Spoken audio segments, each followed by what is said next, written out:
మోడీ ప్రపంచానికి కారణాలను విశ్లేషించడం జరిగింది.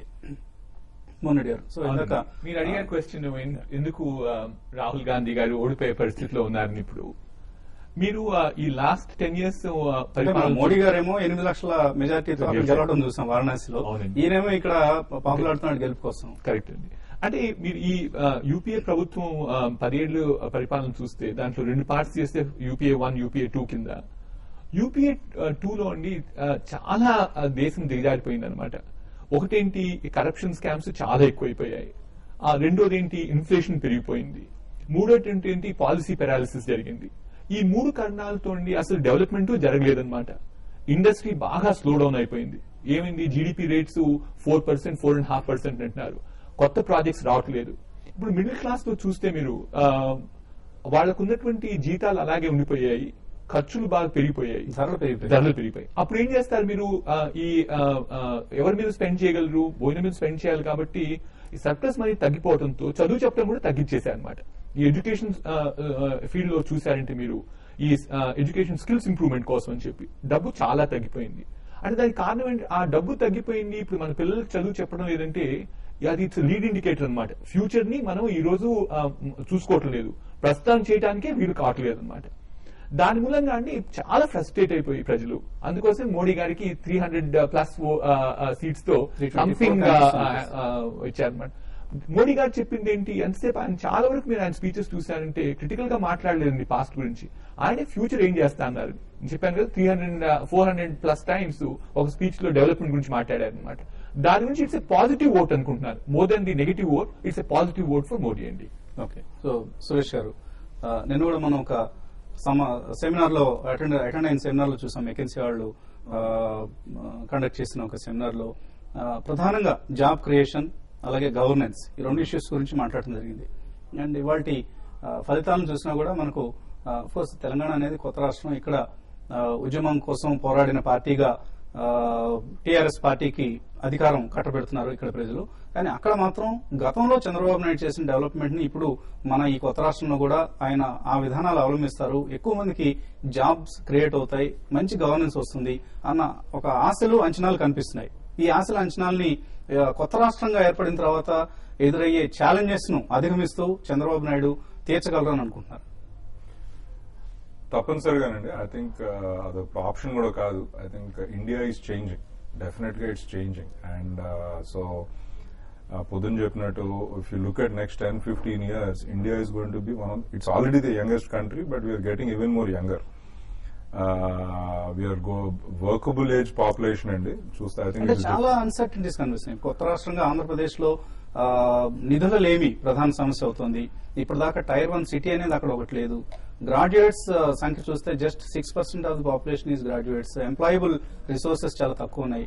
ఈ పరిస్థితిలో ఇన్వెస్ట్మెంట్స్ అక్కడికి అట్రాక్ట్ చేయడం ఇదంతా పెద్ద సవాల్గా కనిపించలేదు. నాకు ఇంకొక చిన్న ఎక్స్పీరియన్స్ చెప్తాను సార్. ఒక 10-12 years బ్యాక్ బీహార్ అంటే అసలు ఛాన్సే లేదు, ఏమీ అవ్వలేదు అన్న బీహార్ లాంటి ప్లేస్ లోనే ఒక హోప్, ఒక ఇది తీసుకురాగలిగారు Nitish Kumar and BJP, whatever it. కానీ అక్కడ కూడా మారిపోయిందని పరిస్థితి.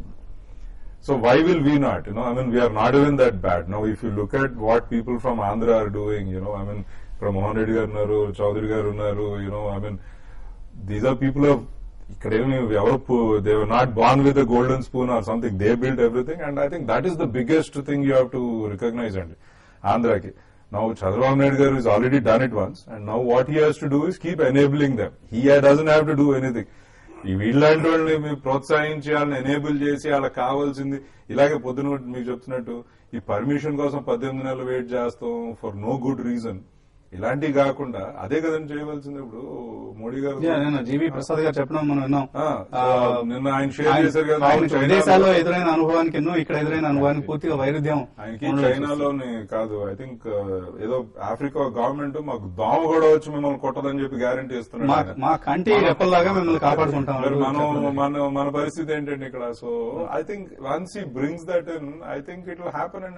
And I think that is where Congress missed out అండి. వాళ్ళకి ఒక పెటిషన్ ఎన్వైరన్మెంట్. ఇంకా ఏంటంటే అందరికీ ఫ్రీబీస్ ఇస్తేనే ఓట్లు వేస్తారు అనుకుంటున్నారు. కానీ ఈ youth which is aspirational, they don't want to live anymore as poor people. They want what everybody else in the world has, you know. I mean, everybody wants, so I think that is what they are missed out on అనుకుంటాను. చౌదరి గారు, మీ యాత్ర కొనసాగబోతుందా? మీరు గత నెలన్నర రోజులుగా ఒక కఠోర దీక్షతో చేసినట్లు చేశారు యాత్ర. ఎండల్ని లెక్క చేయకుండా, వేడిని లెక్క చేయకుండా, మంచి నాయకుడు కావాలి కొత్త రాష్ట్రానికి అన్న ఉద్దేశంతో చేసిన యాత్ర ఆల్మోస్ట్ ఇప్పుడు ఫలిస్తోంది అనిపిస్తుంది.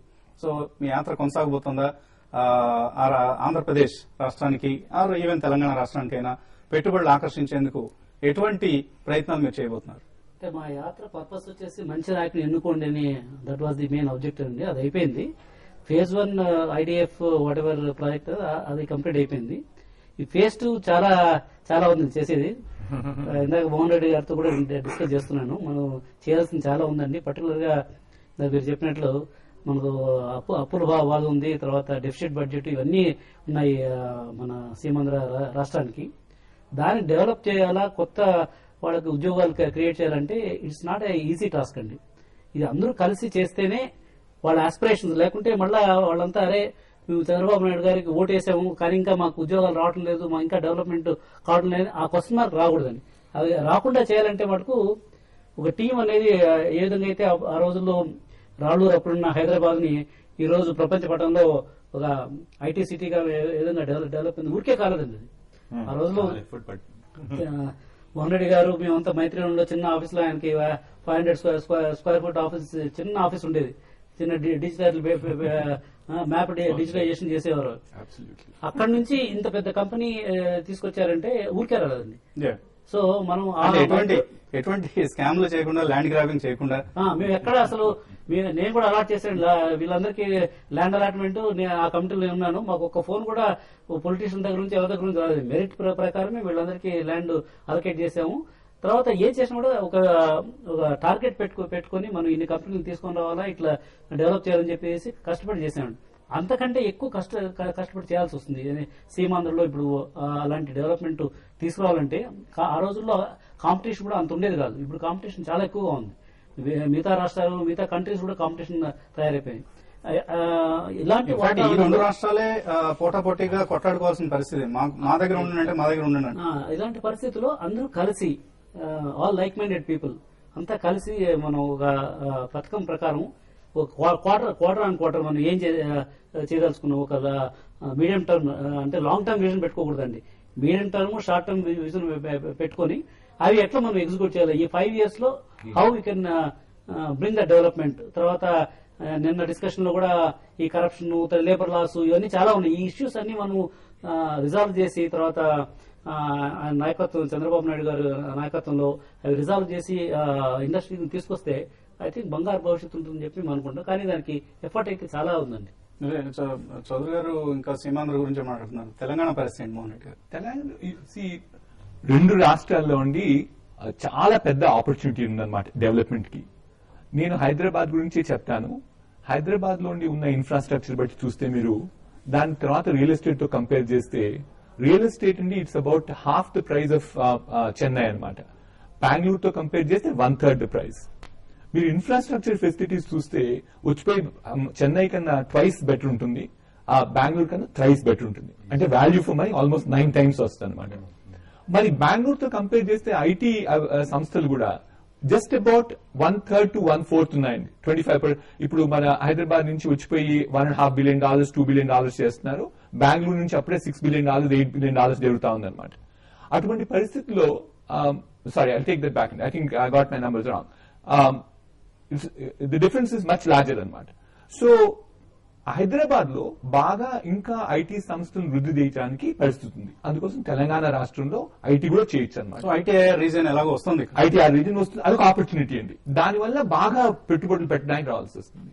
ఇప్పుడు ఆంధ్రాలో కూడా ఇంతకుముందు సురేష్ చెప్పాడు, బీహార్ లాంటి పరిస్థితి కాదు మనకి.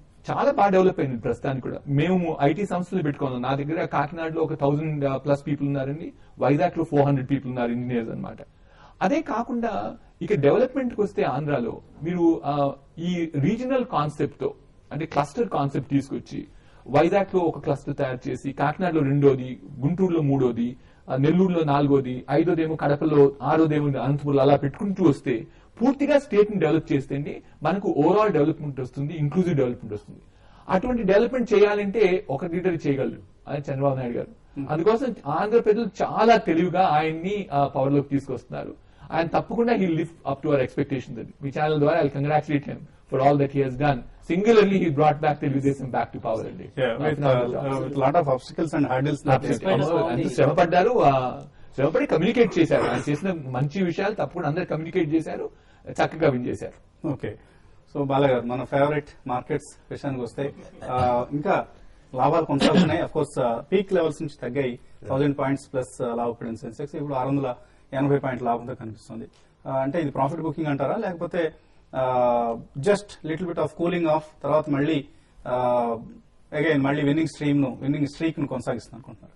యా, జనరల్లీ మనకి జరిగేటట్టు by the rumour and sell the news అని చెప్పి డెఫినెట్లీ పొజిషన్ ట్రేడర్స్ అనేవాళ్ళు లాస్ట్ వీక్ లో ఆర్ మేబీ 10-15 days బ్యాక్ నుంచి పొజిషన్స్ తీసుకుని ఉంటారండి. And that's nothing but profit booking అనే చెప్పుకోవాలి. బట్ నెక్స్ట్ ఫ్యూ డేస్ లో, మేబీ నెక్స్ట్ వచ్చే few weeks and few months లో long only investors, definitely country will be now re-rated over a period of time, maybe 3-6 months or whatever. First sentiment పరంగా business sentiment ఇటువంటి ఒక absolute majority వస్తుంది. బీజేపీనే సొంతంగా మోడీ గారు ఎవరి మీద ఆధారపడకుండా పాలన కొనసాగించగలిగే పరిస్థితి వస్తుందని మార్కెట్ ఫ్యాక్టరింగ్ చేసిందా? I think some of the FIIs have done it అండి. పొద్దున మనం మాట్లాడుకున్నట్టు లాట్ ఆఫ్ ఇన్వెస్ట్మెంట్ బ్యాంకర్స్ వాళ్ళు ప్రైవేట్ సర్వీస్ వాళ్ళు లాస్ట్ ఇయర్ దీపావళి అయిన తర్వాతనే మోడీ గారిని ఎప్పుడైతే ప్రైమ్ మినిస్టర్ క్యాండిడేట్ లాగా వాళ్ళు ఎంచుకున్నారో దే హ్ done all their private service. And అప్పటి నుంచి వాళ్ళు ఎకానమిస్ట్ కానివ్వండి, ఇందాక ఆయన అన్నట్టు టైమ్ మ్యాగజైన్, వీళ్ళందరూ కూడా దే హ్ been writing about Modi garu if he comes what is going to happen అనేది. సో డెఫినెట్లీ వాళ్ళ ప్రైవేట్ సర్వీస్ అలా ఉన్నాయి కాబట్టి జనవరి నుంచి ఇప్పటిదాకా మనకి ఎఫ్ఐఐ ఇన్ఫ్లోస్ చూసుకుంటే they been absolutely astounding. But long only funds only like CalPERS ఇటువంటి వాళ్ళు ఉంటారు 10-15-20 years they just sit on that. అంటే వాళ్ళు ఫ్లై బై నైట్ ఆపరేటర్స్ కాదు, it's not fiat money or even hedge funds కూడా చాలా మంది తీసుకుని ఉంటారు. అటువంటి వాళ్ళు ఈ రోజు డెఫినెట్లీ ప్రాఫిట్ బుక్ చేసి ఉంటారు, even some of the high frequency traders also. So ఇది మనం పక్కన పెడితే నెక్స్ట్ ఫ్యూ మంత్స్ లో I think first of all business sentiment improve అయితే definitely country will be rerated, there is no doubt about it. And we're absolutely starving for capital from across the world. దీనికి ఒక చిన్న ఉదాహరణ చెప్తానండి. ఇందాకే సురేష్ గారు చెప్పినట్టు we also went to FICCI delegation of 5-nation tour to Africa. అక్కడ general Museveni గారు అని చెప్పి యుగాండాలో ప్రెసిడెంట్, ఆయన ఒకటే అన్నారండి, see Uganda is famous for a few things, maybe agriculture produce, and India is very famous for IT and BPO. ఆయన ఒక మాట అన్నారు, మీరు ఎవరైనా కానీ నాకు ఇక్కడ ఐటీ గానీ బీపీఓ కంపెనీ గానీ పెట్టండి, లేకపోతే మ్యానుఫ్యాక్చరింగ్ ఆఫ్ పైనాపిల్ ప్రాసెసింగ్ పెట్టండి, it's very famous for pineapples. I'll put up your statue in Kampala. We had a presidential dinner, believe me, only for a FICCI delegation, president of the country. So ee roju entire world is vying for the same quantum of capital andi. అది మన దేశ రాజకీయం నుండి రాష్ట్ర రాజకీయం నుండి ఎవరైనా కానీ there are enough people who want to grab the same capital. So Modi గెలుపు ఒక గేమ్ చేంజర్ కాబోతోంది. తప్పకుండా గేమ్ చేంజర్ కాబోతోంది. ఇండియా విల్ బి రీరేటెడ్ అండ్ మళ్ళీ మనం ఇంత ముందు చూసిన 8% 9% గ్రోత్ రేట్స్ ను సాధించే అవకాశం ఉంది. క్రిటికలీ అండి ఇప్పుడు we are rank 140 something 143 in ease of doing business. అంటే 143 అని తెలుసు. So amazing, and I've been to some of those countries which are in Africa and in certain parts of the world, and it's sad how bad we are. And I mean, I think opportunity for Narendra Modi